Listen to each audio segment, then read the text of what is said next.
Ang champion ng Boston Celtics na si Jason Tatum ay hinulaan ang muling pagtatapat sa NBA Finals matapos talunin sina Kyrie Irving, Luka Doncic at ang Dallas Mavericks sa 2024 NBA Finals. Sinabi ito ni Tatum sa kanyang show sa The Tonight Show starring Jimmy Fallon ngayong linggo na nagpasiklab ng hype sa posibilidad ng Celtics at Mavs rematch sa susunod na season. Ito rin ay maaaring naging inspirasyon kay Irving na baguhin ang kanyang profile picture sa Instagram na nakatayo sa parquet floor ng TD Garden sa isang larawan mula sa NBA Finals na ayon sa iba'y tugon sa hula ni Tatum. Si Irving, na former player ng Celtics na kilalang hindi pumirma muli sa Boston noong 2019, bago lumipat sa Brooklyn Nets, ay may makulay na kasaysayan sa prangkisa at mga tagahanga nito. Si Kyrie rin ay tumapak sa logo ng mascot ng koponan matapos nilang matalo. Kasama sina Kevin Durant, James Harden at ang Nets, ang kanyang former team sa unang round ng playoffs noong 2021. Si Kyrie Irving ay lumahok sa off-season minicamp ng Mavericks. Sina Kyrie Irving, Luka Doncic, Klay Thompson at ang Mavericks ay nagsimula ng mag-training para sa nalalapit na season upang maghanda para sa posibleng rematch laban kay Jason Tatum at ang kampyon na Celtics. Ang mga kampeon ng Western Conference ay nagsasagawa ng off-season workouts sa Los Angeles. At si Irving, na limitado ang availability, ay sumali sa kanyang mga kakampi sa Mavs, ayon sa NBA insider na si Mark Stein. Kyrie Irving, alam natin, noong Hulyo ay sumailalim sa operasyon sa kanyang kaliwang kamay. Ngunit ayon sa narinig ko, nandyan siya sa buong oras.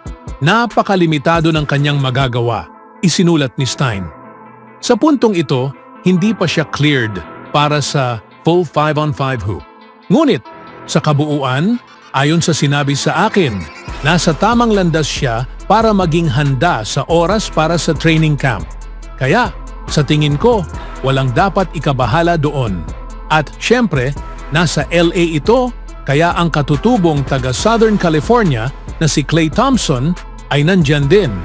Sabi ni Stein na ang bonding sa off-season ay lalo pang nagpahigpit ng ugnayan ng koponan sa loob at labas ng basketball court. Lahat ng narinig ko tungkol sa minicamp ay maganda ang mga nangyayari sa court. Pero marahil, ang mga nangyari sa labas ng court ay mas maganda pa. At naiintindihan ko kung bakit may mga usap-usapan tungkol dito. Dahil, alam mo, ito ay nagiging mas karaniwan sa NBA, isinulat ni Stein. Pero hindi ko alam na marami ng Mavs teams noong nakaraan ang nagtipon ng 15 mga lalaki sa LA noong Agosto. Habang ipinapakita ni Doncic ang kanyang husay sa soccer kasama si Paolo Banchero, ang all-star ng Orlando Magic, maaaring pumasok si Luka sa susunod na season sa pinakamahusay na kondisyon ng kanyang NBA career. Nakaayos ang mga star para sa Mavs na muling makapasok sa malalim na playoff run. Anong masasabi niyo mga kaibigan sa ginawang senyales ni Kyrie Irving? Sa ibang balita naman, ang Golden State Warriors ay hindi na bago sa paghahanap ng mga elite na talento at matagal nang pinapangarap ng may-ari ng koponan na si Joe Lacob na makuha ang isa sa pinakamalalaking star ng NBA, si Giannis Antetokounmpo.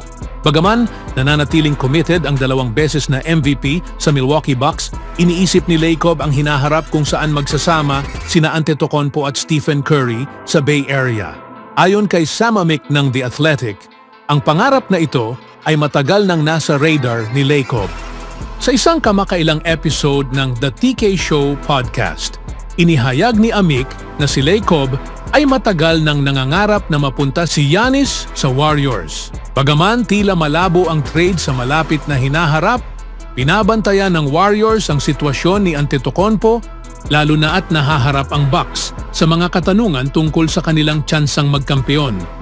Sa pagtanda ng mga players na sina Chris Middleton at Brook Lopez at si Damian Lillard na papasok na sa edad 30. May mga agam-agam tungkol sa pangmatagalang kakayahan ng Milwaukee. Ang posibilidad na magsama sina Giannis Antetokounmpo at Stephen Curry ay exciting para sa mga tagahanga ng Warriors. Ang hindi matatawarang shooting ni Curry ay pumipilit sa mga depensa na mag-stretch, na nagbibigay ng bukas na espasyo para sa kanyang mga kakampi. Samantala, namamayagpag si Giannis sa ganitong espasyo gamit ang kanyang sukat at atletisismo upang dominahin ang loob.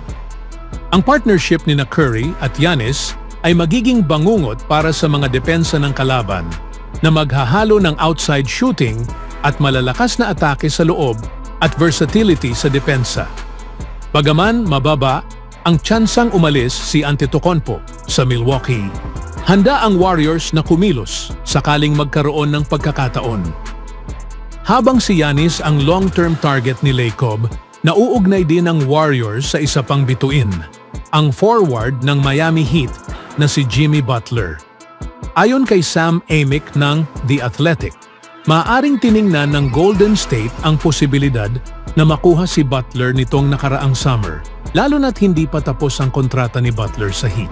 Sa depensa, ang tapang ni Butler ay magiging magandang complement kay Draymond Green, bumubuo ng isang malakas na duo sa parehong ends ng court. Sa opensa naman, ang kakayahan ni Butler na makascore sa loob ay magbibigay ng balanse sa perimeter shooting ni Curry, na magdadala ng dynamic offensive punch sa Warriors. Bagaman nangangailangan ito ng pagsasakripisyo ng depth at mga future assets, ang pagkuha kay Butler ay magpapakita ng dedikasyon ng Golden State sa win now na estratehiya. Ngunit bago ito, nauna na ang interes ng Warriors kay LeBron James. Isa pang star na minsang itinarget ng Warriors ay si LeBron James. Noong Pebrero, bago ang trade deadline, lumabas ang mga balita tungkol sa posibleng trade sa pagitan ng Lakers at Warriors na magpapagsama kina LeBron at Curry.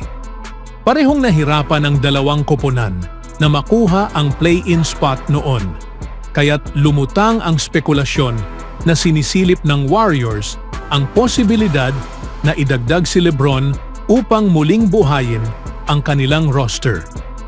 Habang nagpasiklab ng interes ang pagsasama nina LeBron at Curry sa Paris Olympics, nananatiling committed ang parehong manlalaro sa kanilang mga kasalukuyang koponan. Si LeBron ay settled na sa Los Angeles, kung saan pumirma siya ng extension. At malinaw na sinabi ni Curry na balak niyang tapusin ang kanyang karera sa Golden State. Anong masasabi niyo mga kaibigan? Sino kaya ang makukuha ng Warriors? Always do it on my own, so I gotta get through it. And the only thing I know is to love what I'm doing. Never give up, never slow, till I finally prove it. Never listen to the no's, I just wanna keep moving. Keep my head up when I act, head up that's a fact. Never looking back, I'ma keep myself on track.